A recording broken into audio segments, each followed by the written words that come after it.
नमस्ते दोस्तों, आज हम बात करने वाले हैं उस मुद्दे की जिसने पूरे भारत को हिला कर रख दिया था, बोफोर्स स्कैम। 1980 में भारत की आर्मी एक मुश्किल मोड़ पे थी। पुरानी तोप दुश्मनों से लड़ने के लिए अब कोई काम की नहीं रही थी, इसलिए सरकार ने नए तोप खरीदने का निर्णय किया था। तोप और बंदूक खरीदने के लिए भारत सरकार की बात स्वीडिश कंपनी बोफोर्स के साथ होने वाली थी। बोफोर्स एक स्वीडिश आर्म्स मैन्युफैक्चरर कंपनी है। बोफोर्स भारत को बहुत पावरफुल हाउइट्जर गन्स देने का वादा किया था, जिससे भारत का डिफेंस सिस्टम और भी ज्यादा मजबूत हो सके।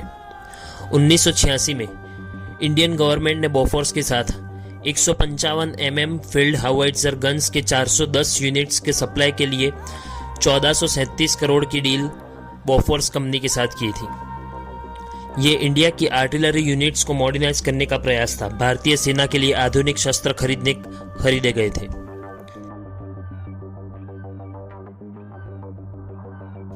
नाइनटीन 1987 में एक स्वीडिश रेडियो के माध्यम से यह पता चला कि बोफोर्स कंपनी ने यह डील सिक्योर यानी पक्की करने के लिए इंडिया के कुछ ऊपर के पॉलिटिशियंस और मिडलमैन्स को 64 करोड़ रुपए की ब्राइब दिए यानी पैसे खिलाए।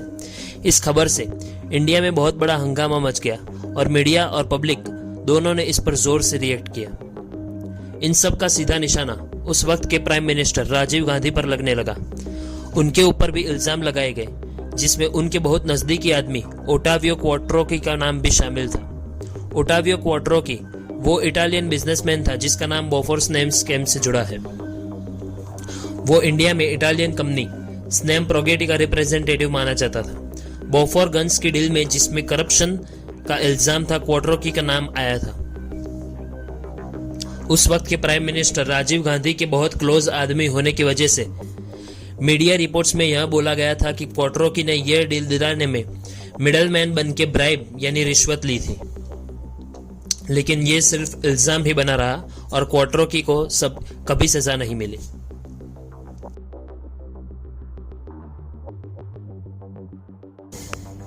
मीडिया ने यह पूरा स्कैंडल टीवी और न्यूज़पेपर में जारी कर दिया, जिससे जान सुन पब्लिक आक्रोश से भर गई।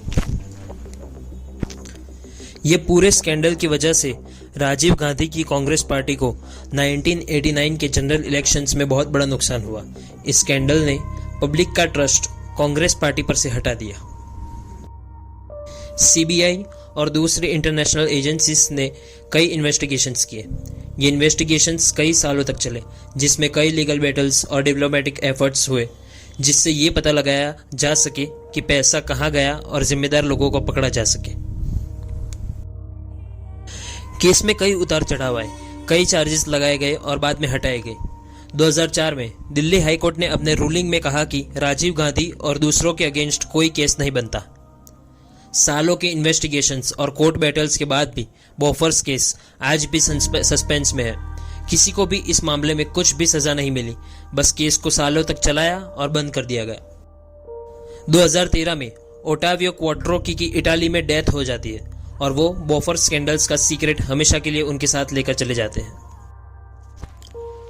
बोफोर्स स्कैंडल एक क्लासिक एग्जाम्पल है डिफेंस डील्स में करप्शन का, जो ट्रांसपेरेंसी और अकाउंटेबिलिटी की जरूरत को हाईलाइट करता है। इतने लंबे इन्वेस्टिगेशंस और पॉलिटिकल चेंजेस के बाद भी स्कैंडल का पूरा सच आज तक सामने नहीं आया। वीडियो देखने के लिए धन्यवाद। अगर आपको ये वीडियो इन्फॉर्मेटिव लगा हो तो प्लीज़ इसे लाइक और शेयर करें, और आगे ही ऐसे वीडियोस देखने के लिए मेरे चैनल को सब्सक्राइब करें। Thank you.